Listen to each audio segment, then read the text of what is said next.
Surgery করতে হবে। Open heart surgery যখন করতে বললো ডাক্তার, রোগী কি ডাক্তারকে নিজের শত্রু মনে করে? যে ডাক্তার দিয়ে আমার বুক ফাটতে চায়, এই ডাক্তার দিয়ে আমার কলিজা ছিঁড়তে চায়, আমার হার্ট, আমার কলম, আমার আত্মা এটারে সে কাটাছেড়া করতে চায়, এটা মনে করে এই ডাক্তারকে কোনো রোগী দুশ্মন মনে করে? কোন রোগী নিজের এই ডাক্তারকে দুশ্মন মনে করে না, বরং ডাক্তারের যত ভিজিট লাগে, হাসপাতালের যত বিল লাগে, 5 লক্ষ, 10 লক্ষ, 20 লক্ষ, 50 লক্ষ টাকা খরচ করে নিজের ওপেন হার্ট, নিজের বুক বিদীর্ণ করে নিজের হার্টের উপর চিকিৎসা চালানোর জন্য ডাক্তারকে সে কন্ট্যাক্ট করে, বলে যে কত টাকা লাগবে, টাকা দেন, তবু আমার বুকটা কেটে আমার হার্টের চিকিৎসাটা করে দেন। ওই একই লোক যখন আল্লাহ প্রদত্ত আসমানি এলেমের চিকিৎসা ব্যবস্থা অনুযায়ী আপনার আত্মার রোগের চিকিৎসা করতে যায়, আপনার মধ্যে অহংকার আছে, আপনার মধ্যে আল্লাহর কোরআনের সিদ্ধান্ত মানার ক্ষেত্রে দাম্ভিকতা আছে, আপনি কোরআনের প্রত্যেকটা কথা অকপটে মানতে পারেন না, ইসলামের প্রত্যেকটা নির্দেশনা আপনি মানতে পারেন না, আপনি উলামায়ে কেরামের নেতৃত্বকে মানতে পারেন না, আলেমরা বড় কথা বললে আপনার গায়ের মধ্যে অ্যালার্জির চুলকানির উপদ্রব হয়। দুনিয়ার সবার বড় কথা শুনতে পারেন, হুজুরদের বড় কথা শুনলেই অ্যালার্জি হয়। বুঝেন না এটা বড় ধরনের রোগের সিম্পটম? এটা অনেক বড় একটা রোগের সিম্পটম।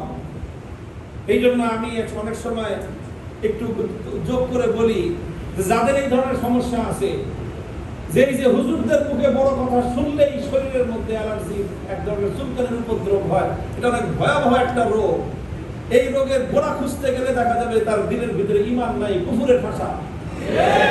তাদের একটা সহজ চিকিৎসা হলো যে লাগাতার 1 মাস শুধু আমার ওয়াজ শুনবে, চুলকাইতে ভালো হয়ে যাবে 1 মাসের মধ্যে।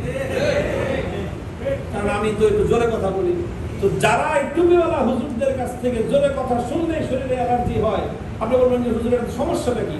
আরে ভাই, সমস্যাটা গোড়ায় খুঁজলে দেখা যাবে তার অন্তরের মধ্যে ভয়ঙ্কর একটা রোগ আছে।